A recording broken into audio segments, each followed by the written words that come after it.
Bonjour à tous! Aujourd'hui, je vous propose une lecture linéaire en direct, entière.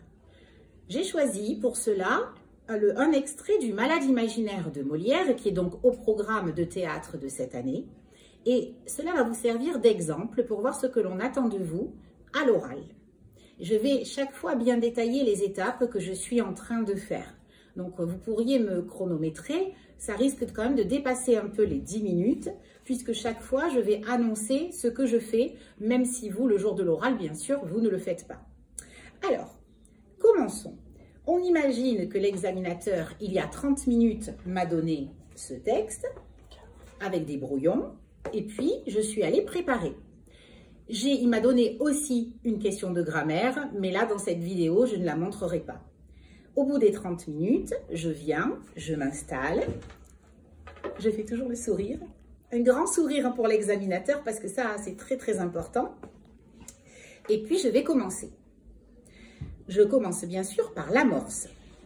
Le XVIIe siècle est le siècle du théâtre classique et surtout celui de la comédie. Maintenant, je présente l'auteur. Molière, de son vrai nom Jean-Baptiste Poquelin, a été directeur de troupe, dramaturge, acteur et metteur en scène. Il a écrit de nombreuses comédies et a fait évoluer le genre.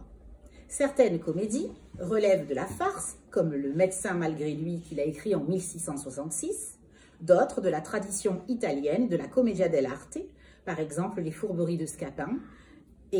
Cette pièce a été écrite en 1671. D'autres encore, tout en conservant certains traits de la farce, sont des satires sociales, comme Les Précieuses ridicules en 1659. Et surtout, il y a aussi des comédies-ballets, dont il invente le genre et dans lequel interviennent danseurs, chanteurs et comédiens. Sa première comédie-ballet a été écrite en 1670 et il s'agit du Bourgeois gentilhomme. Ici, nous étudions Le Malade imaginaire, qui est sa seconde comédie-ballet, écrite en 1673. C'est une illustration particulièrement brillante de la comédie-ballet au XVIIe.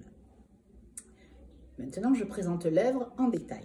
Le Malade imaginaire connut un succès immédiat à Paris dès sa création, le 10 février 1673, et sa représentation était somptueuse, offrant au public un spectacle total. C'est une comédie-ballet en 3 actes, écrite en prose.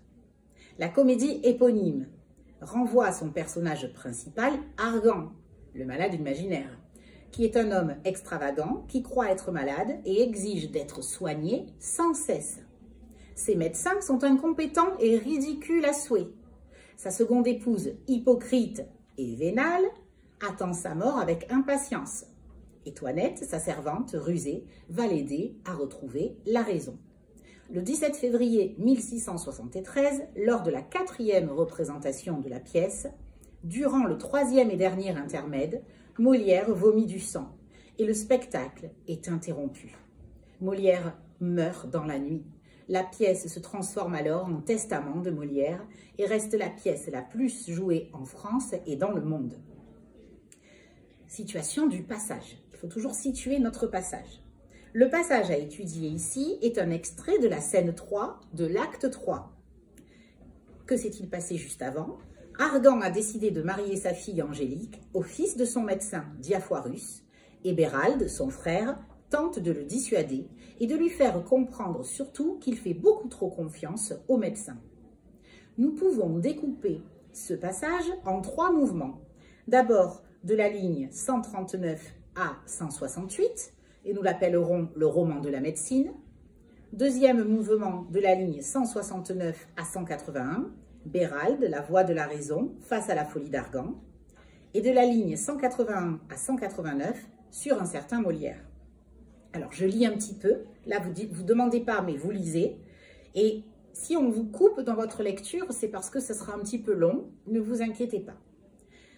Argan, c'est que vous avez, mon frère, une dent de lait contre lui. Mais enfin, venons au fait. Que faire donc quand on est malade?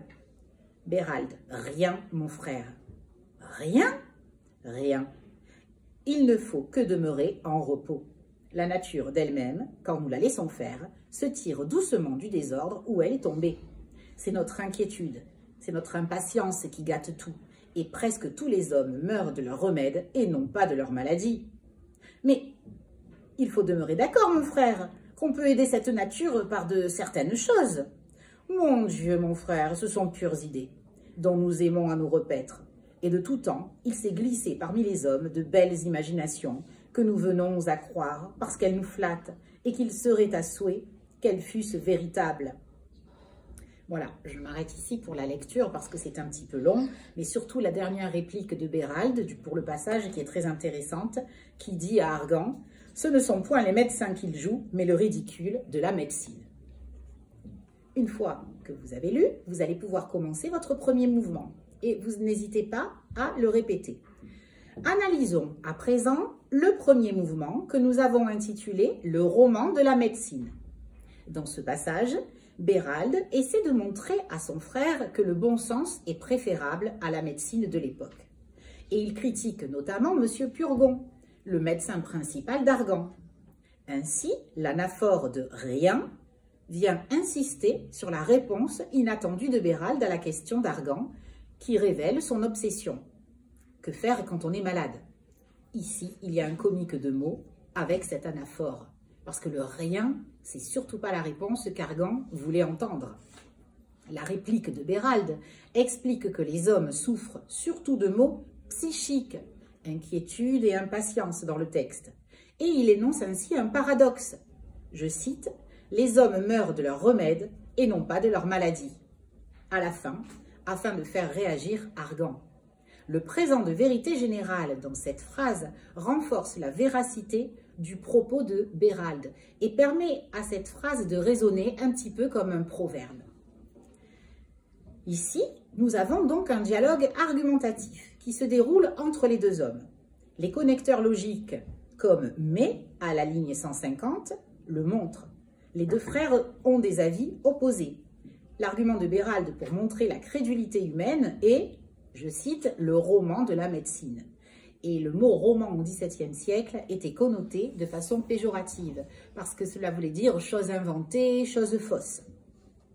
Ligne 164-165. Avec le mot roman, justement Béralde insiste sur l'aspect mensonger, faux et inventé.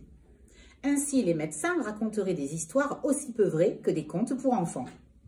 Béralde énumère des actions médicales avec des verbes d'action, aider, secourir, soulager, donner, rétablir, remettre en place, conserver, rectifier, tempérer, dégonfler, raccommoder, réparer, fortifier, rétablir. Il n'utilise pas le verbe soigner. Ça, c'est vraiment à remarquer.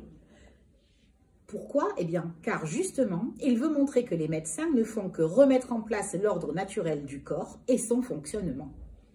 Le champ lexical du corps est très présent aussi. On peut relever sang, entrailles, cerveau, rate, poitrine, cœur, foie. Ce qui montre que Béralde sait bien de quoi il parle, et au moins autant que les prétendus médecins. Et quand il aborde une vraie démarche scientifique avec les mots « vérité » et « expérience », il veut montrer la vacuité des résultats des médecins en répétant « rien ». Encore une fois. Enfin, les termes « réveil » et « songe » discréditent les prétendus savoirs et savoir-faire des médecins. Passons maintenant au deuxième mouvement, avec Béralde qui va parler de façon raisonnable et s'opposer ainsi à la folie d'Argan. Et nous l'avions intitulé Béralde, la voix de la raison. Argan utilise la figure de l'ironie dans sa réplique afin de railler son frère. Et Béralde va lui opposer un discours bien structuré et construit sur un parallélisme de construction afin de faire la différence entre les discours et les actes des médecins. Je cite, « Voyez les faire, les plus ignorants de tous les hommes ». L'impératif attire l'attention d'Argan. « Voyez ». Et Béralde veut lui ouvrir les yeux. Et le superlatif est une condamnation sans appel. Face au discours structuré de Béralde, Argan est plus impulsif, comme le montre l'interjection « Oi ». Et il continue avec le procédé de l'ironie. « Vous êtes un grand docteur ». Béralde garde son calme et refuse d'entrer dans un débat contre la médecine. La négation restrictive montre qu'il est sûr de lui et remet le débat à un niveau plus intime. Je cite, « Ce que j'en dis n'est qu'entre nous ». Enfin, le troisième mouvement va faire référence à notre dramaturge Molière lui-même.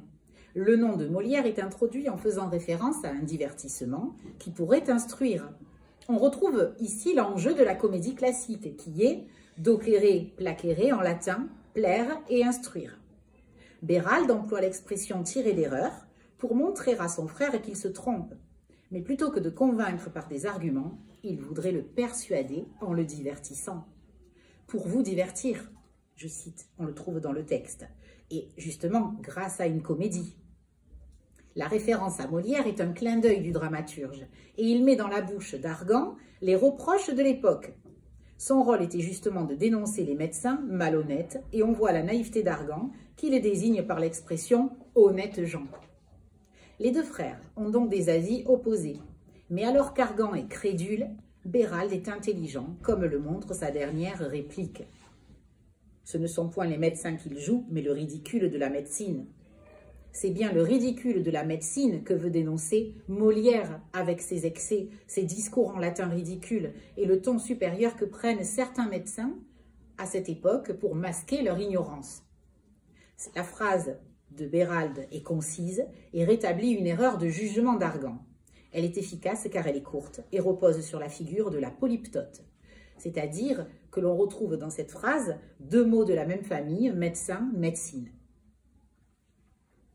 Pour conclure, ce passage nous a montré l'opposition des deux frères au sujet de la médecine et des médecins. Béralde dénonce une croyance aveugle qui relève de la superstition et manque de rigueur scientifique. Béralde représente la voix de la raison dans la pièce. Pourtant, le discours logique ne convaincra pas Argan. Et c'est Toinette, déguisée en médecin, dans une scène farcesque, un peu plus loin, toujours dans l'acte 3 mais à la scène 10, qui fera réagir Argan et lui fera comprendre que certains médecins sont des imposteurs.